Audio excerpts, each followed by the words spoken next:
প্রিয় প্রণয়িনী, লেখনীতে জান্নাত নুসরাত, সিজন 2, পর্ব সংখ্যা 45। ডাক্তার এসে দেখে গিয়েছে সৌরভীকে 24 ঘন্টা যাবৎ অনাহারে থাকায় দুর্বল হয়ে পড়েছিল।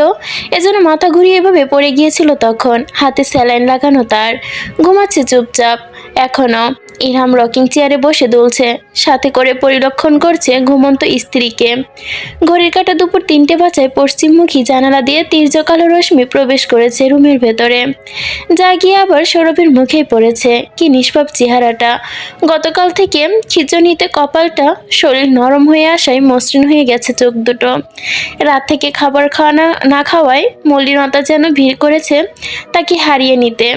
চোখের নিচে একরাশ ডার্ক সার্কেলের আবরণ জমেছে। নাজনীন বেগম শরীর খারাপ করায় নাসির সাহেব আর নুসরাত তাকে নিয়ে ছুটে এসেছে হাসপাতালে। তাই বাড়িতে এখন তারা দুইজনই। ইরহাম পা দিয়ে মেঝেতে আঘাত করতে করতে খুব ধীরে ধীরে কপালে ভাঁজ ফেলে গভীর ভাবনায় ডুবে যাচ্ছে। কিভাবে এই মেয়েটাকে ঠান্ডা করবে, কিভাবে শীতল করবে মেয়েটার রাগ। কোনো উপায় খুঁজে পেল না। তার মধ্যে শোনা গেল সৌরভীর কোকিয়ে ওঠা শব্দ। ইরহাম উঠে দাঁড়িয়ে এগিয়ে যায় বিছানার কাছে। গ্রীবা বাঁকিয়ে ঝুলে আসতে ফট করে চোখ খুলে তাকায় সৌরভী। চোখাচোখি হয় কয়েক সেকেন্ডের জন্য। পরপর কানে আসলো সৌরভীর ক্ষীণ বুকে ক্ষোভ ফুটিয়ে তোলার মতো গা জ্বালাকর শব্দ। সুযোগ নিচ্ছ? দাঁড়িয়ে আছো আমার শরীর গিলছ? হ্যাঁ, অবচেতন অজ্ঞান একটা মেয়ে। এবার পড়ে থাকলে তোর মতো লম্পট সুযোগ নেবে না, এটা ভাবাও তো বিলাসিতা। ইরহাম দীর্ঘ শ্বাস ফেলল। কোনো উত্তর না দিয়ে চুপচাপ রুমের বাইরে চলে গেল। ফিরে এলো হাত ভর্তি খাবারের প্লেট নিয়ে। আকাশ তখন হলদেটে ভাব ধারণ করেছে। ইরহাম খাবারের প্লেটটি নাইট স্ট্যান্ডে রাখলো। তাকালো দৃঢ় চোখে সৌরভীর পানে। গভীর আবারও তাকালো তার জ্বলতে থাকা কথাগুলো। কোনো বিন্দুমাত্র লজ্জা লাগে না যেন তার। এত পাপের বোঝা নিয়ে বেঁচে আছি কিভাবে, ভাবতেও খারাপ লাগে। ইরহাম হজম করে নিল কথাগুলো। মুখ ফুটে টু শব্দ করলো না, শুধু বলল, খাবার খাও। আমাকে আদেশ ধর, তুই কে? ফেরাউন? খাবো না আমি? কি করবি? ইরহাম নিষ্পাপ কণ্ঠে বলে, ক্ষুধার তাড়নায় অজ্ঞান হয়ে যাচ্ছ। তবুও তেতো মুখে গা জ্বালাকর কথা তেজ কমবে না। কি করবি তুই?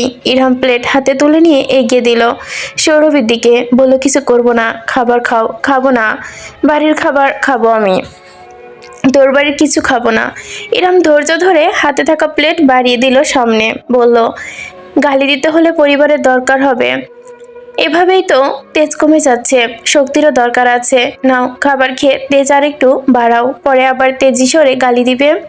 সৌরভ ইরহামের এমন শীতলতা মেনে নিতে পারল না। তাই ক্ষোভ সাথে সাথে সামনে রাখা খাবারের প্লেট উল্টে ফেলে দিতে চাইল। তার পূর্বেই তা সরিয়ে নিল ইরহাম। বলল, ফেলে দেওয়ার জন্য আনিনি, খাওয়ার জন্য এনেছি। সৌরভী চেঁচালো, খাবো না আমি। ইরহাম সৌরভীর মতো চেঁচালো না, মৃদু স্বরে বলে, খাবে না তুমি? সৌরভীর কণ্ঠস্বর খুব চেঁচালো, খাবো না বলিনি, আমি বলেছি খাবার খাবে তুমি। সৌরভী জেদ ধরলো, কটমট করে বলল, খাবার খাবো না। বাকিটুকু বলতে পারলো না। এক লোকমা ভাত ঠেলে দিল মুখের ভেতর। হা করে ফেলে দিতে চাইলো। ইরহাম ভাত মাখা হাত সৌরভীর থুতনিতে চেপে ধরলো। সৌরভীর মুখে ভাত নিয়ে গড়ালো আহত হরিণীর মতো। রাগে লাল হয়ে ওঠা মুখের দিকে তাকিয়ে নিষ্পাপ হেলেজ বলাই যুক্ত দুটো চোখ। আকাশের আজ পূর্ণ চাঁদ উঠেছে। তালার মতো রূপালী চাঁদ পুরোখানি আকাশ জোড়া বিচরণ করছে। বাড়ির ভেতরে হইচই, ছেলে মেয়েদের গোল হয়ে বসে রয়েছে আড্ডার আসর। গোল গোল চোখে তাকিয়ে রয়েছে হাতে সোনার পাতালা চুড়ি। ইসরাতের হাতের দিকে তাকিয়ে আছে মেহুল আর মেঘলা, যমজ বয়স তাদের 4-এর ঘরে। দুজনেই চঞ্চল প্রকৃতি। জায়েন তার স্বার্থের দেখা নেই। তারা আজ বাজারে। রোমানা খানের আদেশ, জায়েন বাজারে ভুলিয়ে ভালিয়ে রাত 12টা পর্যন্ত রাখার ভার তার কাঁধে। স্বার্থ নিজেই দাদিকে খুব ভালো করে চেনে। নিশ্চয়ই জটিলতার মাথায় কোনো প্যাচ চলছে, আর যা প্রয়োগ করবে ইসরাতের ওপর। ইসরাত আর চোখে তাকালো কিচেনের দিকে। সবাই গোল গোল চোখ করে অবলোকন করছে। বটি দিয়ে মাছ কাটতে গিয়েও হাত কপাল যেন সব থরথর করে কাঁপছে। পলি পায়ের ওপর পা তুলে চেয়ারের ওপর বসে, চোখে তার ক্ষীণতা, ইসরাতের অপটুদ হাতে মাছ ধরার ভঙ্গিমা, ঠোঁটের কোণে উঁচু হলো। দাদি যদি দেখে নাত বইয়ের হাত মাছ কাটার জন্য এত অপটু, আজ নির্ঘাত এই মেয়ের অবস্থা খারাপ হবে। তুলি চোরের মতো কয়েকবার আশপাশ দেখলো, কোথাও আরো সে দেখা মিলল না। মিনমিন স্বরে মেঘলাকে শুধালো, এই মেঘলা, আরস ভাই কই রে? মেঘলা নাক কুচকে ফেলে, ছোট ভাইয়া ঘুম। তুলি আর দাঁড়ালো না সেখানে, পা টিপে টিপে আলগোছে কিচেন থেকে বের হয়ে গেল। ইসরাত 3 কেজি ওজনের মতো মাছটা মাথা কেটে বলে রাখতে ধূপ করে পায়ের ভেতর প্রবেশ করলো রুমানা খাতুন। শক্ত চোখে বোলের মধ্যে রাখা মাছের মাথার দিকে তাকিয়ে শ্লেষ মিশ্রিত স্বরে বলে, মা দেখি মাছ কাটাও শেখায়নি, এত মোটা মাছের মাথা কিভাবে দিলে এভাবে ছেড়ে? এত বড় দামড়ি মেয়ে, 2 দিন পর 2 সন্তানের মা হবে, মাছ কাটা জানো না? ইসরাত চোখ মুখ শক্ত করে দাঁড়িয়ে রইল, রক্ত ভেজা হাত দুটো শক্ত হয়ে রইল, অপমানগুলো গিলছে সে। লিপি বেগম সবজি কাটছিলেন, ইসরাত হাতে 2 হাত দূরত্বেই। মায়ের কথায় বিপরীতে উত্তর দিল, আম্মা আমি বিয়ে করিয়ে ছেলের জন্য মেয়ে নিয়ে এসেছি, ও কাজ করলেও আমার মেয়ে, না করলেও আমার মেয়ে। প্রথম হিসেবেও ভালো মাছ কেটেছে। লিপিকে এক হাত তুলে থামিয়ে দিল রুমানা খাতুন, বললেন, ভাষণ ঝাড়তে তোমাকে বলিনি লিপি?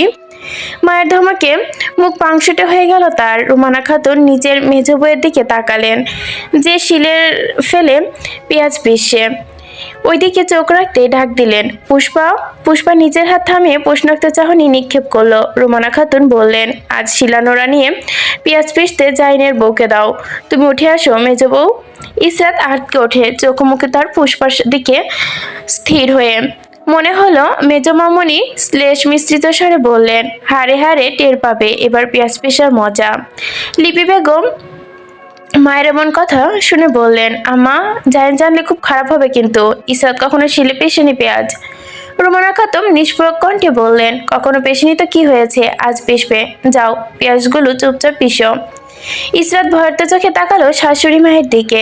এতক্ষণ সাক্ষাৎ জম হয়ে এসে দাঁড়িয়েছে তার সম্মুখে, হাত পা ছুঁড়ে কিচেনে টাইলসে শুয়ে পড়তে মন চাইছে তার, বাচ্চাদের মতো গলা ফাটিয়ে চিৎকার করতে মন চাইছে, এ আমি কোথায় এসে ফেসে গিয়েছি।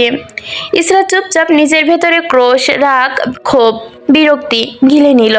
পলি নামক মেয়েটার সাথে পলক মিলিয়ে বুঝে গেল মেয়েটা হাসছে তাকে দেখে। তেসরা চোখে তাকিয়ে ইসরাত নাক কুচকে চোখ সরিয়ে নিল।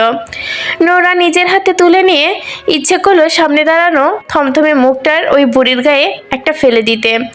নিজের মনের ইচ্ছেকে তিরস্কার জানিয়ে আলগোছে নোরা নিয়ে পিষতে বসলো পেঁয়াজ। লিপি বেগম ভার মুখ করে মায়ের অত্যাচার দেখলো, চেয়েও কিছু বলতে পারলো না। তিনি বুঝতে পেরেছেন এখানে অসুস্থতার কথা বলে আনার কারণটা কি।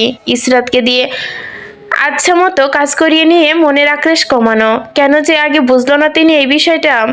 পলির দিকে তাকাতেই দেখলেন চুপচাপ বসে আছে, পায়ের ওপর পা তুলে। লিপি বেগম নিজে বটি ঠেলে উঠে দাঁড়িয়ে পলিকে উদ্দেশ্য করে বলল, পলি বাকি সবজিগুলো তুমি বানিয়ে নাও। পলি শ্রদ্ধায় যেন লুটিয়ে পড়বে লিপি বেগমের পায়ে। পলি চোখ মেঝেতে দেখে স্থির রেখে বলল, জি ফুপি। ইসরাত শিলানোড়া নিয়ে পেঁয়াজ পিষে উঠতেই সিল্কে রাখা বাসনগুলো তাকে ধরিয়ে দিল। এমনিতেই রাতে রান্নাবান্না অর্ধেক করানো হলো তাকে দিয়েই। এক জায়গায় দাঁড়িয়ে থাকতে থাকতে পা দুটো তার ধরে আসলো। একে তো মাটির বাঁধানো চুলা, তার উপরে আগুন হচ্ছে না, ফু দিতে দিতে যান শেষ হয়ে আসছে, তবুও চুপ করে রইল। কদিন এইখানে থাকবে, 2 দিন পরই তো নিজ গৃহে চলে যাবে তারা। ঘড়ির কাঁটায় তখন 7:40। দূর দূরান্তের মসজিদে আজান দিচ্ছে ইমাম সাহেবেরা মধুর সুরে। বাইরে থেকে ঝিঝি পোকার ডাক ভেসে আসছে, সে সাথে কুকুরের ঘেউ ঘেউ অনবরত ডাক।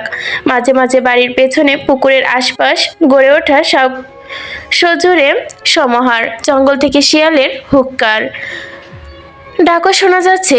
গ্রাম অঞ্চল বলে, গ্রাম অঞ্চল হওয়ায় একেবারে কারেন্ট আসছে তো একবার যাচ্ছে, কারেন্ট চলে গেলেই আইপিএস এর জন্য ফ্যান লাইট জ্বলছে। তুলি চুপচাপ সামনে বসা বড় ভাইয়ের বউকে দেখলো, হাত দুটো রক্ত ঝবার ন্যায় টকটকে লাল, অপটু হাতে মাছ কাটতে গিয়ে হাত সরে যাচ্ছে বারংবার, তবুও মাথাটা কাটার আপ্রাণ চেষ্টা চালিয়ে যাচ্ছে। ব্যবসা গরমে নাকের ডগায় ঘাম জমে বেঁধে আছে তার, উঁচু নাকটা জল জল করছে। তুলি আর বসলো না, টিপ টিপ করে পা বাড়ালো তৃতীয় তলা দ্বিতীয় রুমে। সেখানে ঠাঁই মিলেছে আরশ ভাইয়ের। ভর্ত চোখে একবার দেখলো কেউ তাকে দেখছে কিনা। যখন দেখলো কেউ নেই তখন সে স্বস্তির নিঃশ্বাস ফেলে পা বাড়ালো সিঁড়ির দিকে। দ্বিতীয় তলা থেকে যখন তৃতীয় তলার করিডোরে পা রাখলো তখনই আটকে গেল শ্বাস, যেন আরেকটু আটকে গেল। খুব ধীর সুস্থে শ্বাস ফেললো। পাছে যদি আবারও কেউ শ্বাস ফেলার আওয়াজ শুনে জেগে ফলে। নীরব নিভিকে যতটা রুমের দিকে পা আগায় বুকের ভেতর ধরপড়টা বৃদ্ধি পায়। পায়ের আঙ্গুল হাঁটু ভেঙে আসছিল যেন তার। তলপেটে আনন্দে প্রজাপতি উঠতে শুরু করেছে, এমন অনুভূতি সে আগে কখনো টের পায়নি। এটাই যেন প্রথম নতুন এক অভিজ্ঞতা। দরজার সামনে গিয়ে তুলি কয়েক সেকেন্ড দাঁড়ালো। অনবরত তাকিয়ে দেখে কেউ দেখছে নাকি তাকে। নিজের স্বাভাবিক রেখে দরজা ঠেলে দিতেই হিম হয়ে আসা এসির বাতাস এসে ছুঁয়ে দিল তার গা। নাসারন্দের কষে কষে পৌঁছে গেল পুরুষালী শরীরের তীব্র কুণ্ঠস্ফীত গ্রান। তুলি চোখ বুজে নেয় নিজের ভেতর বয়ে চলা তীব্র আন্দোলন থামাতে। অন্ধকার আলো সরে আসতেই কিং সাইজের বেডের দিকে তাকিয়ে হাঁপড়ে নিঃশ্বাস ফেলে। ধীরে ধীরে রুমের ভেতর ঢোকে। দরজার সিটকিনি লাগাতে চায়, পর মুহূর্তে আবারও কি ভেবে তা ছেড়ে দেয়। হয়তো আটকে পড়ে সামনে এলোমেলো শোয়ারত লোককে দেখেই। পরনে ফিনফিনে জারার ফতুয়া আটোসাটো হয়ে আছে শরীরের সাথে। পিঠ দেখা যাচ্ছে কম আলোতেই। ঘাড় সমান চুলগুলো এবড়ো থেবড়ো হয়ে কপাল জুড়ে। তুলি এক পা আগায় আবার দু পা পিছিয়ে যায়, যদি কেউ দেখে ফেলে সেই ভয়ে। কিন্তু নিচের ভেতরে বয়ে চলা আন্দোলন থামাতে পারে না সে। পিছনে দু এক পা আবারও বাড়িয়ে দেয়। নিচের সংখ্যা বাতাসে উড়িয়ে দেয়। যা হবে দেখা যাবে। সে শুধু এখনকার কথা ভাবছে। ভাবনা স্থির থেকে ভয়ের তো পা চোরা গিয়ে থামায় আরশের খাটের পাশে। নিচের দিকে বুক করে সব পুরুষালী বাহুর দিকে তাকিয়ে পলক থামলো তার।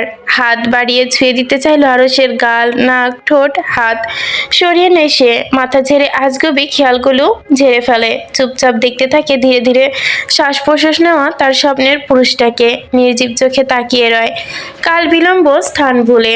এই মানুষটা কিভাবে এত আকর্ষণীয় হতে পারে, ভাবনায় ডুবে যায় সে। আরশ নড়ে চড়ে ওঠে পাশ ফিরে। পায়ের কাছে বসে লুটোপুটি খাচ্ছে কমফোর্টার। গায়ের শার্ট শুধু পরিবর্তন করেছে, কালো রঙের ট্রাউজারটা এখনো শরীরে লেপ্টে। তুলি ভর্ত চোখে আরশের মুখ দেখে। যখন দেখে এখন ঘুমে কাতর, তখন আবারও হাত বাড়ায় গলার দিকে থাকা তিলের দিকে। পরপর আবারও হাত গুটিয়ে নেয়। হঠাৎই কানে আসে মৃদু আওয়াজে আওড়ালো আরশের গাঢ় স্বর, Nusrat, Nusrat Nasir, my baby girl, come with me. তুলির কপালে ভাঁজ পড়ে। নুসরাত নাসিরটা আবার কে? মনে করলো হয়তো এমনি ঘুমের ঘরে বিড়বিড় করছে, তাই আর ঘাটলো না। আকস্মিক তুলির চোখ দুটো স্থির হলো অ্যাডামস আপেলের দিকে। এবার আর নিজেকে স্থির রাখতে পারলো না। তর্জনী আঙ্গুল বাড়িয়ে অ্যাডামস আপেল ছুঁয়ে দিতে চাইলো। ছুঁয়ে দিলেও তারপর ঘটলো বিপত্তি। তার হালকা স্পর্শে জেগে উঠলো আরশ। তাকিয়ে তার নিষ্প্রভ চোখে কালো বলের চোখ দুটো গনে গনে 2 সেকেন্ড দেখলো তুলিকে। এরপর বিতৃষ্ণা নিয়ে আওড়ালো, গেট আউট। তুলি গেল না, হা করে তাকিয়ে রইল বিছানায় নিজের সম্মুখে থাকা শয়নরত লোকটার দিকে। আরশ কণ্ঠস্বর আর একটু চাপা করে গর্জে উঠল, বের হও রুম থেকে। তুলি অত্যাধিক সাহস দেখিয়ে বলে উঠল, বের হব না। কি করবেন আরশ ভাই? আরশ উঠে বসে চুল টানলো কয়েক সেকেন্ডের জন্য। মাথা নিয়ন্ত্রণ হচ্ছে না, মাথা দপদপ করছে। তুলির কথা শুনে কপাল থেকে হাত সরিয়ে ক্ষুব্ধ স্বরে বলল, একটা থাপ্পড় মাটিতে পড়বে না বলে দিলাম। মেয়ে মানুষের গায়ে আমি হাত তুলি না। তোমার গায়ে হাত তুলতে আমার বাধ্য করো না। নাও get out, I say get out. তুলি ভয়ত চোখে তাকালো একবার আরশের দিকে। আরশের ধৈর্য যেন খিচে গেছে। মেজাজটা ঠিক নেই তার। মনে হলো এমনটাই। এই মেয়েটার ছোলবল চাহনি নিজের উপর দেখে বজ্রকণ্ঠে বলে উঠল, বের হও আমার রুম থেকে, বিয়াদব, থাপড়ে গাল ফাটিয়ে দিব। আমার সামনে যেন আর তোকে না দেখি। আউট বলেছি না যেতে, গেট আউট। তুলি নড়নলা, যেমন ছিল তেমনই তাকিয়ে রইল। আরশ ঢোক গিলে তাতে দাঁত চাপলো। ঠোঁট দুটো কুচকে সাথে সাথেই কুচকালো কপালো। অগ্নি মানবের ন্যায় জ্বলে উঠল তার মেজাজটা। ট্রাউজারের পকেটে হাতে রুমাল বের করে তুলির হাত রুমাল দিয়ে চেপে ধরলো। একটানে বসা থেকে তুলে টেনে হিঁচড়ে বের করলো রুম থেকে। তুলি ঘো হয়ে বসে থাকার প্রণ করেছিল সেইখানে, কিন্তু আরশের একটানে যেন কুপকাত হয়ে গেল। যখন রুমের বাইরে বের হলো, পুরো বাড়ির ইট পাথর কাঁপিয়ে দরজার মুখের ওপর লাগিয়ে দিল। তখন নিজের অবস্থান ঠাড় করতে পারলো তুলি। মাথা নিচু করে নিচের দিকে তাকাতেই দেখলো অনীহা নিয়ে ফেলে দেওয়া তাকে যে রুমালটি দিয়ে স্পর্শ করেছিল সেটা। ঝুঁকে রুমালটা স্পর্শ করতে কান্না পেল। এই এক হাতে রুমাল চেপে ধরেই নিজের হাত মুষ্টিবদ্ধ করে ছলছল চোখে চেয়ে বন্ধ দরজার দিকে নিজের কান্না লুকিয়ে মুঠিতে থাকা রুমাল বুকে চেপে ধরল। দৌড় দিল দোতলার দিকে। তাছাড়া তার চোখের পানি মুছে নিজের রুমের ভেতর প্রবেশ করতেই খেয়াল করলো না নিচতলার ড্রয়িং রুমে দাঁড়িয়ে থেকে তীক্ষ্ণভাবে অবলোকন করছিল রুমানা খাতুন। ইসরাত নিজের কপাল মুছল ওড়না দিয়ে। টেবিলে সাজিয়ে রাখা হয়েছে খাবার। এতক্ষণ যাবৎ মাটির চুলার সামনে দাঁড়িয়ে থাকায় মাথা ভন ভন করছে তার। গরমে মুখ লাল হয়ে গেছে, মাথা ব্যথায় দপদপ করছে মস্তিষ্ক, সাথে চোখ অন্ধকার দেখাচ্ছে। শব্দ করে শ্বাস ফেলে কিচেন থেকে বের হতেই ড্রয়িং রুমে বসে থাকা রুমানা খাতুনকে দেখতে পেল সে। ক্ষীণ ছুরির ফলার মতো দৃষ্টি তার তাকিয়ে রয়েছে তার দিকে। কাজ শেষ। ইসরাত ওপর নিচে মাথা দোলালো। আগুনের সামনে শুধু সে দাঁড়িয়ে থেকে চুলায় ফু দিয়েছে, বাকি সব কাজ এক হাতে সামলে নিয়েছে লিপি বেগম। এটুকু কাজ করেও মাথা ঘোরাচ্ছে তার। মনে হচ্ছে এখনই সে পড়ে যাবে। চুপচাপ নিজের জন্য বরাতিক্ষিত রুমের দিকে পা বাড়াতেই রুমানা খাতুন বললেন, আজ রুমে গিয়ে ফ্রেশ হয়ে নাও, বিছানার উপর সুতি কাপড় রাখা আছে, ওইটা পরে নিও। ইসরাত এককাল বিলম্ব না করে দ্রুত পদক্ষেপে চলে গেল রুমানা খাতুনের রুমে। বিছানার উপর ভালো করে দেখলো, মাথায় বজ্রপাত হলো। মুখ দিয়ে বের হয়ে আসলো শাড়ি। তেতো মুখে শাড়ির দিকে তাকিয়ে হাতে তুলে নিল। চুপচাপ গোসল করে সুতির শাড়ি গায়ে চড়ালো। কুচি ঠিকঠাক হলো না, দুমড়ে মুচড়ে গুজে নিল পেটে আর কি। মাথা ভালো করে মুছে নিল তোয়ালে মেলে দিতে বাহিরে। নাক সুরসুর করলো। ইসরাত বুঝতে বিলম্ব হলো না, সর্দি হবে খুব দ্রুত। খুব শিগগিরই নাক মুছতে মুছতে সে কাহিল হয়ে পড়বে। ধীর পদক্ষেপে বেরিয়ে যেতে রুমানা খাতুনের দৃষ্টি আবারও পড়ল। তাকে দেখে বিড়বিড় করে কিছু একটা বলছে। ঘড়ির কাঁটে 11:48। খাবার টেবিলে বসানো রুমানা খাতুন, জাইন হেলাল সাহেব, লিপি বেগম, স্বার্থ মেঘলা, মেহুলা পলি, সাথে আরশের ছোট মামা আতিক। আরশ আর তুলি আজ খাবে না, দুজনেই নাকি মাথা ব্যথা। ভাত খাওয়া শুরু করতে যাবেন, আজকের রাতের ভেতরে পঞ্চমবারের মতো কারেন্ট নিয়ে গেল। ইসরাত এসে জাইনের পাশে দাঁড়িয়ে জাইনের বা পাশে চেয়ার টেনে ইশারায় বোঝালো বসার জন্য। ইসরাত বসলো না, আর চোখে তাকালো রুমানা খাতুনের দিকে। রুমানা খাতুন ইশারা করে না বসার জন্য। জাইন ইসরাতের হাতে ধাক্কা দিয়ে বলল, বসুন। ইসরাত বসলো না। আবারও আর চোখে দেখলো বয়স্ক কাকে। বয়স্কা চোখ কঠোর। জাইন ইসরাতের দৃষ্টি অনুসরণ করে সামনে তাকালো। নানিকে ইশারায় ইসরাতকে বসতে না বলতে দেখে বুঝে নিল সবটুকু। একটানে নিজের পাশে বসিয়ে দিল। বসুন, খাবার ঠান্ডা হয়ে যাবে। রুমানা খাতুন অসন্তোষ নাতির প্রতি প্রকাশ করলেন চোখ দিয়ে। মুখ ফুটে কিছু বলল না। খাবার খাওয়া শুরু করার পূর্বে, কতদিন থাকবে তোমরা? হেলাল সাহেব বলল, পরশু চলে যাব। রুমানা খাতুনের কঠোর স্বরে বলল, পরশু টরশু বাদ, আগামী মাসে যাবেন আপনারা, ঠিক আছে? হেলাল সাহেব শাশুড়ির কথায় দ্বিমত পোষণ করলেন না, মাথা দুলিয়ে বোঝালো, ঠিক আছে। ইসরাত যেন গায়েব হওয়া সব ভার চেয়ারের ওপর ঠেলে দিল। লাশের মতো অনুভূতিহীন চোখ করে তাকিয়ে রইল বড় মায়ের দিকে। টোক টেনে কান্না আটকালো। লিপি বেগম নিজের বিমর্ষ মুখে তাকিয়েছেন ইসরাতের দিকে। চোখ দিয়ে বোঝালেন, আমার কিছু করার নেই মা, সহ্য করে নে কষ্ট করে, আমি আছি তোর সাথে। এরপরের দিন ইসরাতের ওপর একই ধারে কাজ চালানো হলো। জাইন যখন বাড়ি থাকে তাকে বাইরে পাঠিয়ে দেওয়া হয়।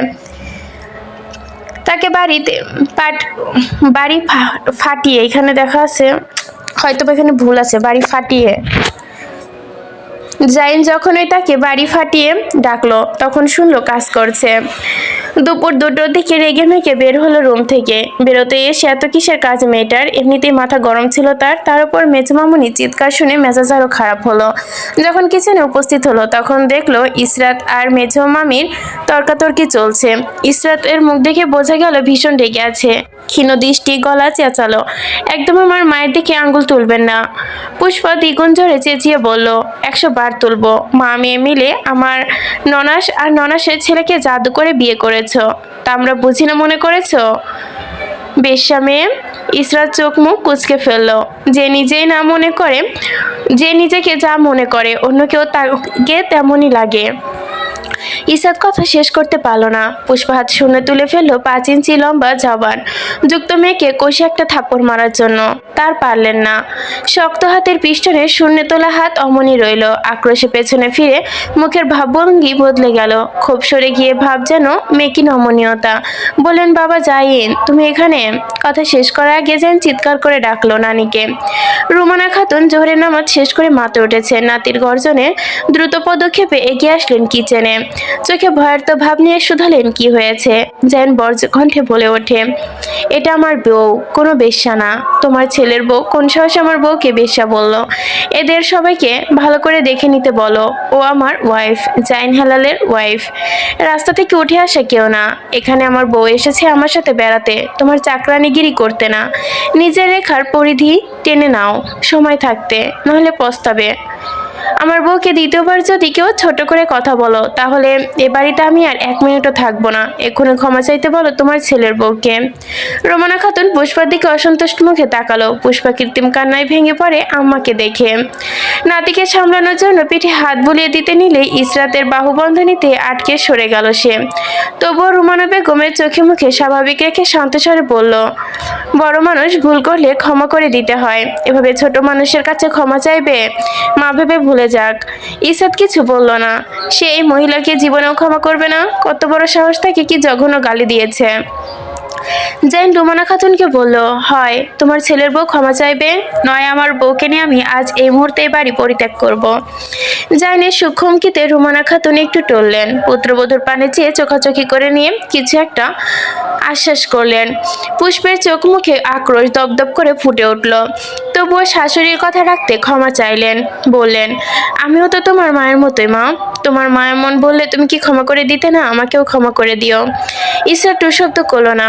পুষ্প ইসরাতের বাহুতে স্পর্শ করতে নিবে সে গা সরিয়ে নিল। বিতৃষ্ণার সহিত মুখ ফুটে বেরিয়ে এলো, আমার মা আপনার মতো এত নিচু মনের না যে আমাকে বেশ্যা বলবে। সকলের মুখ থমথম হয়ে গেল। পুষ্প বলল, দেখলেন আম্মা কি বলল? লিপি বেগম কপালে ভাঁজ। কিচেনে থেকে বেরিয়ে গেল। নাক মুখ ফুলে যেতে যেতে স্পর্শ করে আওড়ালো, আমি ইসরাতের কথায় কোনো ভুল দেখতে পাচ্ছি না ভাবি, ও ঠিকই বলেছে।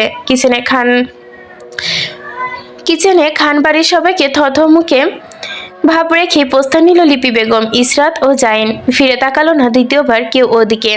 শিশির ভেজা ফোঁটা চুয়ে চুয়ে পড়ছে পাতা হয়ে। আকাশে তখন সূর্যের লালা ভাব দৃষ্টান্ত। বাদুরের মতো সোফার ওপর মন মরা হয়ে পড়ে আছে নুসরাতের মোবাইলটা। কর্কশ আওয়াজে চেঁচিয়ে উঠল। খিচানো মেজাজটা বেরিয়ে আসলো একটি গালি, কোন মাদার বোর্ড, এই গান কি কল্টন, যত সব অশ্লীল পোলাপাইন। উঠে বসলো অলস ভঙ্গিতে সোফায় সোজা হয়ে। মোবাইল হাতে নিয়ে ভাবলো কল ধরবে না। তারপর আবার কি ভেবে যেন কলটা ধরেই ফেললো। কানে লাগাতে ইসরাতের কান্না মিশ্রিত স্বর ভেসে বেড়াতে লাগলো নুসরাতের কানে। নুসরাত, আমাকে গতকাল থেকে খেতে দেয়নি ওরা, এমনকি আমাকে দিয়ে কাজ করাচ্ছে কখন থেকে। ইসরাত বাকিটুকু পূরণ করতে পারলো না। নুসরাত ফট করে ফোন কেটে দিল। পরমুহূর্তে ঘটনা ঘটলো দ্রুত। বাসিমুখী নাসির সাহেব নিজেকে পেলেন বাইকের পেছনে বসা অবস্থায়। সামনে নুসরাত বসা, গায়ে হুডি জড়িয়ে। বাড়ি থেকে বের হতে হতে 2 মিনিট। নাসির সাহেবের পেছনে আবার আহান বসা। কোথা থেকে বাদরটে সে টপকে লাস্টে ঝুলে পড়েছে। বাইকের স্পিড বাড়িয়ে দিল নুসরাত আরেকটু। নাসির সাহেব বুঝলেন না সকাল সকাল এই মেয়ে কোথায় নিয়ে ছুটছে তাকে। বাড়িতে পড়া লুঙ্গি বাতাসে উড়ছে। আহান পানি পোকার মতো আঁকড়ে ধরে রেখেছে তাকে। নুসরাতকে শুধালে, কোথায় যাচ্ছি আমরা এই সাত সকালে? নুসরাত স্বাভাবিক স্বরে বলে, ইসরাতের নানি শ্বশুর বাড়ি। নাসির সাহেব নিচে একবার দেখলেন, একবার মেয়েকে আটকে উঠে বললেন, আম্মা আমাকে নামাও, আমি এভাবে যাব না। কেন যাবে না? নুসরাত তিরিক্ষি মেজাজে সুঝালো। নাসির সাহেব চূড়ান্ত পর্যায়ে বিরক্তি মেয়ের প্রতি তেসা স্বরে বলল, লজ্জায় আত্মীয়। নুসরাত বিড়বিড় করলো, মাদার চোতের আত্মীয়, থুচিয়ার আত্মীয়। আমার বোনের সাথে কি করেছে তোমরা তো জানো না, সবগুলোকে আমি পানিতে চুবিয়ে মারবো।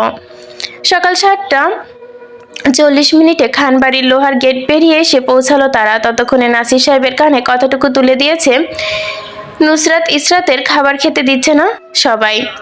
তাই মেয়েটাকে খাওয়ানোর জন্য আবার বাড়ি ফিরিয়ে নিয়ে ফ্রিজ থেকে আপেল, আঙ্গুর, মাল্টা, নাশপাতি নিয়ে এসেছে সবাই মিলে। হাত ভর্তি সেসব খাবারের পলিথিন। খারবাড়ির লোহার গেট পেরিয়ে দাঁড়িয়ে নুসরাত অশ্রব্য ভাষায় গালি দিল মনে মনে। আব্বা সাথে না থাকলে নিশ্চয়ই সে গালিগুলো গলা ফাটিয়ে দিত। তারপর রাস্তা থেকে পাথর তুলে ছুঁড়ে মারলো দালানে। লোহার গেট শব্দ করলো, এই গেট খুলেন, 2 সেকেন্ড লেট করলে বালের গেট খুললে লাথি মেরে ভেঙে ফেলবো। নুসরাতের চেঁচানো আওয়াজের প্রতিধ্বনি হলো খানবাড়ির অভ্যন্তরে। সকাল সকাল এমন হেরো গলায় কে চিৎকার করছে সেটা দেখতেই চোখে চশমা পরে এগিয়ে আসলো রুমানা খাতুন। যতক্ষণে বাড়ির সদর দরজা পৌঁছালেন ততক্ষণে দেরি হয়ে গেছে বটে। দেখলেন একটি মেয়ে গেট বেয়ে ওপরে উঠে আসছে, তারপর ধপাস করে নিচে পড়ে গেল। চোখ কুঁচকে নিল মেয়েটি মাটিতে পড়া দেখে। কানে ভেসে আসলো ব্যথা পেয়ে কোকি ওঠার শব্দ। তারপর এমনভাবে লাফিয়ে গেটে ঢুকে গেছে মেয়েটা যে ব্যথাও পায়নি। গেট খুলে যেতে কাঁচা পাকা দাড়িওয়ালা নাসির সাহেবের মুখ দেখলেন। প্রথমে চিনল না, ধীরে ধীরে যত সম্মুখে পা বাড়ালো রুমানা খাতুন তত মুখটা চেনা ও পরিচিত মনে হলো। বিস্ময় চোখে তাকিয়ে নাসির আব্বা। নাসির সাহেব নিজের পরনের লুঙ্গি সামলে হাসলেন। কি অদ্ভুতভাবে চলে এসেছে এই মেয়ের চক্করে পড়ে সালাম ঠুকলেন। আসসালামু আলাইকুম মায়োই মা। নাসির সাহেবের সালামের জবাব দিয়ে বললেন, এ কেমন বিয়াদব আচরণ? সাত সকালে ডাকাতের মতো হামলা কেন করছে এই বাড়িতে? এটা তো কোনো ভদ্রলোকের বাড়ি, তাই না? নাসির সাহেব মাথা দোলালেবেন সহজতে নুসরাত বাধা সৃষ্টি করলো, বলল, দেখে তো মনে হচ্ছে না এটা কোনো ভদ্রলোকের বাড়ি। তাছাড়া আমি আর আমার বাপ যেখানে যাই সেখানে এমন ডাকাতের মতো হামলা করি। Any problem? রুমানা খাতুন চিরবিরিয়ে উঠলেন, বললেন, অবশ্যই সমস্যা। কোনো ভদ্রঘরের মেয়েরা এমন সাত সকালে গুন্ডাদের মতো কারো বাড়ির সদর দরজায় হামলা করে না। নুসরাত নিষ্পলক নির্বিকার চিত্তে বাদ বাঁধিয়ে বলল, তো আমি কখন বললাম আমি ভদ্রঘরের মেয়ে? আপনি তো কখন থেকে বলছেন ভদ্রঘরের মেয়ে ভদ্রঘরের মেয়ে। যাই হোক, আমি বয়স্ক মহিলাদের সাথে কথা বলি না। ইসরাত কোথায়? নাসির সাহেবের মেয়ের ঝগড়ায় চুপচাপ দাঁড়িয়ে দেখছিলেন, কোনো কথা না বলে গিয়ে ভদ্র মহিলার মুখের দিকে এমন ঝাঁজে কথা বলা দেখে কিছুটা ভয়ে ঠোঁটে যেন কুলু পেটেছেন। নাসির সাহেবের প্রশ্নে রুমানার দিকে তাকালো। ভদ্রমহিলা নিষ্পক্ষ কণ্ঠে বলল, আছে কোথাও একটা। আপনার এখানে কেন এসেছেন? আর আতিকের গেট বন্ধ করে দাও। অপমানে থমথম হয়ে গেল নাসির সাহেবের মুখ আর আহানের চেহারা। নুসরাত না শোনার মতো করে রুমানা খাতুনের কথাটাই হু হু করে হেসে দিল, বলল, এই ভদ্র ঘরের কায়দা? ছ্যা, মানুষকে আপ্যায়ন না করে ভাবে ফিরিয়ে দেন আপনারা? আমাদের বাড়িতে আসবেন, একদম হাড়ে হাড়ে টের পাইয়ে দিব আত্মীয়তা কাকে বলে। রুমানা খাতুন কিছু বলতে যাবেন, নুসরাত দুপা আগালো, হাতের মধ্যে রাখা পলিথিন হতে আপেল বের করে বড় করে একটি কামড় বসালো, এমন ভাবে পা বাড়ালো যেন খানবাড়ির দিকে এই বাড়ি তার। সে কোনো এখানে আত্মীয়তা করতে আসেনি। রুমানা খাতুনের না শোনার মতো বিড়বিড় করলো যত সব টুটটুট জাতের কথা, কিন্তু ওইটুকু কথা শুনলে ফেললেন রুমানা খাতুন। কঠোর মুখে নাসির সাহেবের দিকে তাকিয়ে বললে, মেয়েকে আদব কায়দা শেখাওনি? এ কি বিয়াদব মেয়ে, ভদ্রতা বলতে কিছুই যে ভেতরে নেই। নুসরাত হাতের আপেলের পলিথিনটা ফিরিয়ে নিয়ে আসলো। আহানার নাসির সাহেবকে বগল দাপা করে নিয়ে যেতে যেতে বলল, আপনি যে ছিলেন না তাই কেউ আদব শেখায়নি, এখন আপনার কাছে চলে এসেছি, আপনি শিখিয়ে দিবেন। খান মাসিক থাকবো আর কি। একদম অক্ষরে অক্ষরে রগে রগে ঢুকে নেবেন ভদ্রতা নম্রতার আদব কায়দা কাকে বলে। নুসরাত এক পা দুপা করে এগোলো সামনে। নাসির সাহেব তার আর আহনের আটকে পড়েছে ড্রয়িং রুমে লিপি বেগমের সম্মুখে, তাই কথা বলছিলেন। ইসরাত বলেছিল সে 3 তলায় ছোট ড্রয়িং রুমে আছে, তাই নুসরাত দোতলা থেকে থেমে একবার 3য় তলায় চলে গেল। করিডোরে কোনো প্রকার আলো জ্বালানো হয়নি, এমনকি থাই গ্লাসগুলো খোলা হয়নি বলে চারপাশটা ডুবে আছে অন্ধকারে। নুসরাত হাঁটতে হাঁটতে থেমে গেল, শ্বাস ভারী হয়ে আসলো, কারণ ছাড়াই বুকটা ভার হয়ে এলো। চোখ দুটো খোলা রাখতে চাইলো, আবেশনায় তার লেগে আসলো। পাতলা চোখ দুটো দিয়ে কেঁপে উঠলো, ঠোঁট কেঁপে উঠলো তিরতির করে। হাত দিয়ে ধস করে পড়ে গেল আপেলের পলিথিনটা। বাতাসের গতিতে চারপাশে ছড়িয়ে পড়লো আপেল। রেনিং চেপে নিজেকে এক জায়গায় ধরে রাখতে চাইলো, ঢলে গেল 2 পা পেছনে। মনে হলো এই বুঝি পড়ে যাবে। 3য় তলার মেঝেতে উল্টে পড়ার আগে ধপাস করে চোখে দেখলো স্লিপার পরা এক জোড়া পা এগিয়ে আসছে তার দিকে। তাড়াহুড়ো করে নেয়, খুব ধীর স্থিরভাবে। নুসরাত ঢলে পড়ায় যতটুকু ব্যথা পাবে ভেবেছিল ততটুকু পেল না, অসহনীয় ব্যথা পেল। আরাম করে কোনো শক্ত জায়গায় মাথা চেপে ধরে অবচেতনভাবে ডাকলো, আরুষ ভাই। সারা শব্দ পাওয়া গেল না। ভারী ভারী শ্বাস ফেলার শব্দ আসলো। শ্রবণ ইন্দ্রিয় বেয়ে বেরিয়ে গেল। Long time no see baby girl.